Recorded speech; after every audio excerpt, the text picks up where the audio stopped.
Assalamualaikum warahmatullahi wabarakatuh. Selamat pagi anak-anakku semuanya. Bagaimana keadaan kalian pada pagi hari ini? Ibu harap kalian semua dalam keadaan sehat. Amin. Dalam masa pandemi ini, Ibu harap kalian tetap di rumah saja. Jangan bermain-main ya. Tetap jaga kesehatan, tetap menggunakan masker bila bepergian, tetap mencuci tangan dengan sabun, dan selalu menggunakan hand sanitizer. Oke, pertemuan yang kedua ini, Bu Ulfa akan menyampaikan materi tentang gerak benda dan makhluk hidup di lingkungan sekitar. Untuk pertemuan yang pertama ini, Ibu akan menyampaikan tentang sistem gerak pada manusia, pada hewan, dan pada tumbuhan. Nah, Ibu harus peringatkan kepada kalian. Yang pertama, kalian wajib mengisi nama lengkap dan kelas pada kolom komentar di video yang akan Ibu unggah atau Ibu upload di YouTube channel Ibu. Untuk yang kedua, kalian wajib mencatat apa saja materi yang sudah Ibu Ulfa sampaikan pada pagi hari ini. Nah, selanjutnya kalian bisa simak video pembelajaran dari Ibu Ulfa. Berikut videonya. Nah, hari ini kita akan belajar tentang gerak benda dan makhluk hidup di lingkungan sekitar.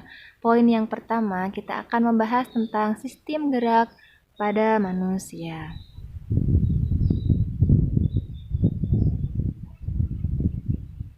Yang pertama, gerak pada manusia ada rangka. Nah, bisa kalian lihat struktur rangka pada manusia. Terdiri dari tulang belakang, tulang dada dan tulang rusuk, tulang panggul dan tulang bahu. Pada tulang belakang terdapat 7 ruas tulang leher, 12 ruang tulang punggung, 5 ruas tulang pinggang, 5 ruas tulang kelangkang, dan 4 ruas tulang ekor. Pada tulang dada dan tulang rusuk bisa kalian lihat di gambar. Terdapat 3 ruas tulang rusuk palsu. Tulang rusuk pertama, tulang dada hulu, tulang dada badan, dan tulang dada taju pedang, serta 2 ruas tulang rusuk melayang. Selanjutnya pada tulang panggul. Pada tulang panggul terdapat 3 tulang, yaitu tulang usus, tulang kemaluan, dan tulang duduk. Selanjutnya ada tulang bahu. Tulang bahu terdiri atas tulang selangka, tulang lengan, dan tulang belikat. Nah, yang selanjutnya selain ada tulang belakang, tulang dada dan tulang rusuk, tulang panggul, tulang bahu, ada juga tulang tengkorak. Di dalam tulang tengkorak ini ada beberapa tulang. Bisa kalian lihat pada gambar di sebelah kanan. Nanti kalian cermati sendiri bagian-bagiannya. Ada tulang ubun-ubun, tulang dahi, tulang beci, tulang air mata, tulang hidung, tulang pipi, tulang rahang atas, tulang lidah, tulang rahang bawah, tulang pelipis, dan tulang tengkorak. Selanjutnya, ini kalian bisa lihat pada gambar kerangka manusia yang detailnya. Ada tulang tengkorak, ada tulang selangka, tulang lengan atas, tulang rusuk, tulang belikat, tulang dada, tulang punggung, tulang pengumpil, tulang hasta yang ada di tangan, terus tulang pinggul, tulang lutut, tulang paha, tulang betis, tulang kering, dan lain sebagainya. Selanjutnya, fungsi rangka pada manusia. Selain kalian mengetahui rangka pada manusia, kalian juga harus mengetahui fungsi rangka tersebut pada manusia. Apa sih fungsi rangka pada manusia? Yang pertama, memberikan bentuk bagi tubuh dan untuk menopang tubuh. Yang kedua, melindungi organ dalam, misalnya tulang rusuk melindungi jantung dan paru-paru, tulang tengkorak untuk melindungi otak. Yang ketiga, untuk tempat menempelnya otot yang merupakan alat gerak aktif. Yang keempat, pembentukan sel darah pada tulang paha atau femur. Yang kelima, rangka tubuh berfungsi sebagai alat gerak aktif. Jadi, alat gerak aktif yaitu otot dan alat gerak pasifnya yaitu rangka kalian. Nih, struktur tulang, ada tulang spons, ada tulang kompak, ada pembuluh darah, ada sumsum putih tulang, ada periosteum. Gimana sih tubuh Ulfa bentuknya?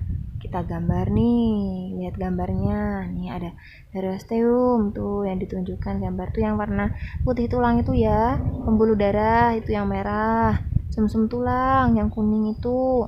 Terus ada tulang kompak nih, yang atas, tulang spons, tulang rawan. Kita lanjut, tulang berdasarkan bentuknya dibagi menjadi berapa sih, Bu? Nih, kita lihat. Ada tulang pipa, pendek, tak beraturan, dan pipih. Nih, contoh-contohnya. Selanjutnya ada sendi. Sendi ya bacanya, bukan sendi. Nah, apa sih itu sendi? Nah, sendi adalah tempat bertemunya dua tulang atau lebih. Macam-macam sendi, ada sendi peluru, ada sendi engsel, ada sendi putar, ada sendi pelana, dan ada sendi geser. Yang pertama nih, sendi peluru. Sendi peluru itu pergerakannya ke segala arah atau bebas. Contohnya, antara tulang lengan atas dengan tulang lengan belikat. Terus antara tulang pinggul dengan tulang paha. Nih gambarnya. Tulang belikat dengan lengan atas, tulang pinggul dengan tulang paha. Selanjutnya yaitu ada sendi engsel. Ini engsel ya, seperti engsel pintu itu pergerakannya. Hanya ke satu arah. Contohnya yaitu sendi pada siku dan sendi pada lutut. Pergerakannya satu arah. Selanjutnya ada sendi pelana. Sendi pelana itu pergerakannya kedua arah, yaitu ke depan dan ke belakang dan ke samping kanan kiri. Contohnya yaitu pangkal ibu jari. Coba kalian gerakan, kalian praktikkan di rumah tuh. Pangkal ibu jari pergerakannya kedua arah, ke depan ke belakang, bisa tidak? Bisa. Terus ke samping, ke kanan dan ke kiri, bisa tidak? Bisa. Paham? Terus selanjutnya ada sendi putar. Kalau sendi putar, jelas ya pergerakannya yaitu memutar. Contohnya yaitu tulang tengkorak dengan tulang leher. Selanjutnya ada sendi geser. Nih gambarnya.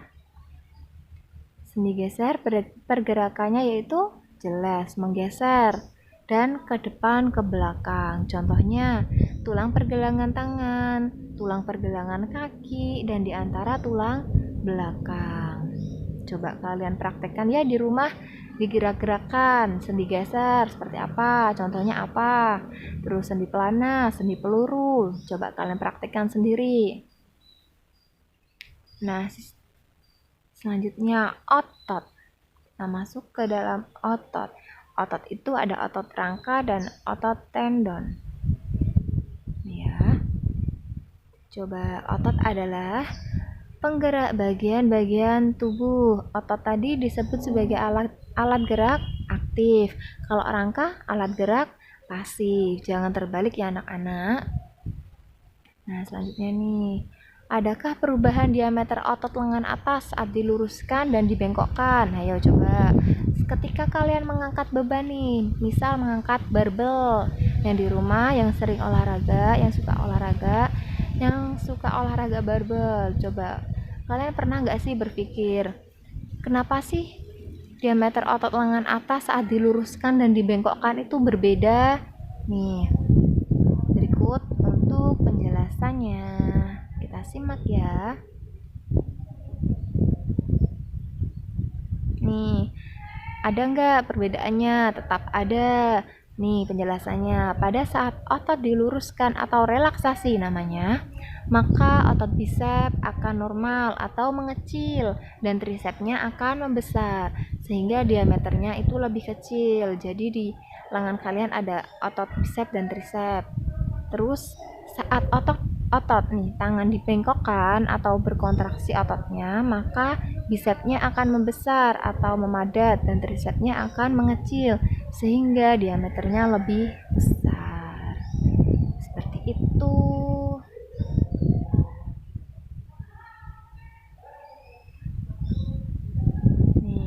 Selanjutnya, kalian juga harus mengetahui nih fungsi dan jenis jaringan otot. Untuk fungsi otot, yang pertama melakukan gerakan tubuh, yang kedua membantu dalam peredaran darah manusia, yang ketiga pernapasan, 4 proses pencernaan, 5 persalinan, 6 keseimbangan, 7 mengatur postur tubuh. Jenis jaringan otot nih, ada otot rangka, otot polos, otot jantung. Biasanya nih otot rangka disebut juga otot lurik. Nah, otot rangka ini terdapat di dalam tubuh atau melekat pada tulang. Kalau otot polos itu di dinding lambung, usus halus, rahim, kantung empedu, dan pembuluh darah. Kalau otot jantung terdapatnya di mana? Tetap di jantung, namanya aja otot jantung. Nih, selanjutnya otot rangka, keterangannya nih, dikendalikan secara sadar. Fungsinya untuk menggerakkan bagian-bagian tubuh lebih dekat ke tulang yang melekat pada otot. Bentuknya tadi lurik. Kalau otot polos dikendalikan secara tidak sadar atau tidak dapat dikontrol. Fungsinya untuk memindahkan zat melalui organ atau pembuluh darah.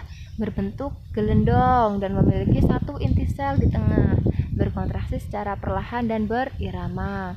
Kalau otot jantung itu dikendalikan secara tidak sadar, sama dengan otot polos. Fungsinya itu untuk memompa darah ke seluruh tubuh karena dia terdapat di jantung ya. Fungsi jantung juga memompa darah ke seluruh tubuh. Terus bentuk dari otot jantung itu lurik atau memiliki garis-garis terang dan gelap. Nih gambarnya seperti ini, otot jantung sebelah kiri, otot rangka yang tengah tuh otot polos sebelah kanan. Selanjutnya ada kelainan pada sistem gerak. Nih, selanjutnya kelainan pada sistem gerak. Ada riketsia, ada osteoporosis, ada artritis, ada fraktura atau patah tulang, ada kifosis, ada lordosis, ada skoliosis. Selanjutnya, nah sebelum masuk ke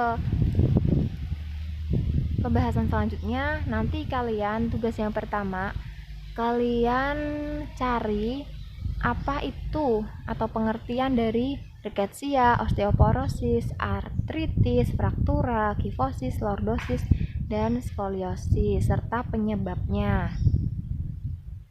Selanjutnya sistem gerak pada hewan. Nih, sistem gerak pada hewan. Jika hewan di dalam air, gerak hewannya gimana? Berenang, ya kan? Dia akan memiliki sirip untuk berenang. Bentuk tubuhnya seperti apa? Bentuk tubuh hewan di dalam air itu torpedo atau streamline. Nah, untuk hewan yang di udara nih, bergeraknya dengan gimana sih, Bu? Dengan terbang, seperti burung gitu kan. Terus dia terbang menggunakan apa? Sayap. Jadi dia memiliki sayap. Bentuk sayapnya seperti apa sih? Airfoil. Yang ketiga, hewan yang di darat nih. Bagaimana nih geraknya? Nah, hewan yang di darat bergeraknya dengan berjalan atau merangkak, memiliki kaki dan tangan. Selanjutnya, sistem gerak pada tumbuhan. Nah, sistem gerak pada tumbuhan ada 3, gerak endonom. Nah nih, gerak pada tumbuhan itu ada 3 macam. Ada gerak endonom, gerak higroskopis, dan gerak esionom. Gerak esionom. Nah, gerak tropisme. Gerak esionom ini ada gerak tropisme, ada gerak taksis, ada gerak nasti. Gerak tropisme ini juga ada beberapa gerak lagi nih, dibagi menjadi beberapa gerak. Gerak fototropisme, ada gerak geotropisme, ada gerak hidrotropisme, gerak tikmotropisme, gerak Oke, mau tropisme, gerak taksis apa? Gerak nasti ada beberapa lagi. Gerak seismonasti, niktinasti, fotonasti, dan termonasti. Nah, tugas yang kedua nih buat kalian. Kelas 8, 8D sampai 8G. Tugas yang keduanya coba kalian cari pengertian dari gerak endonom, gerak higroskopis, eksionom, terus macam-macam gerak eksionom, terus pengertian dari macam-macam gerak eksionom itu apa aja, terus contoh dari gerak endonom, higroskopis, gerak tropisme, gerak taksis, gerak nasti itu apa aja ya. Nah, nanti untuk tugas tambahannya Bu Ulfa akan berikan pada selembaran kertas. Nah, atau nanti Bu Ulfa akan tuliskan melalui WhatsApp grup. Oke, anak-anak. Nah, cukup sampai di sini dulu ya pertemuan yang kedua ini. Bila ingin ditanyakan bisa langsung bertanya melalui WhatsApp saja. Cukup sekian dari Bu Ulfa. Sampai bertemu di pertemuan yang selanjutnya. Jangan lupa untuk mengumpulkan tugas per 2 minggu sekali. Nah, baru saja Ibu Ulfa sudah sampaikan materi tentang gerak benda dan makhluk hidup di lingkungan sekitar. Untuk catatan, kalian wajib mencatat ya nak. Jangan lupa, karena di akhir semester atau di akhir bab nanti Ibu akan meminta kalian untuk mengumpulkan catatan kalian dan catatan kalian akan Ibu Ulfa nilai untuk tambahan nilai kalian. Nah, untuk tugas, kalian harus mengerjakan tugas tersebut di folio. Nanti dikumpulkan ke sekolah setiap 2 minggu sekali. Paham? Nah, sekian dari Bu Ulfa, kurang lebihnya Ibu mohon maaf. Stay at home, stay healthy, and stay safe. Wassalamualaikum warahmatullahi wabarakatuh.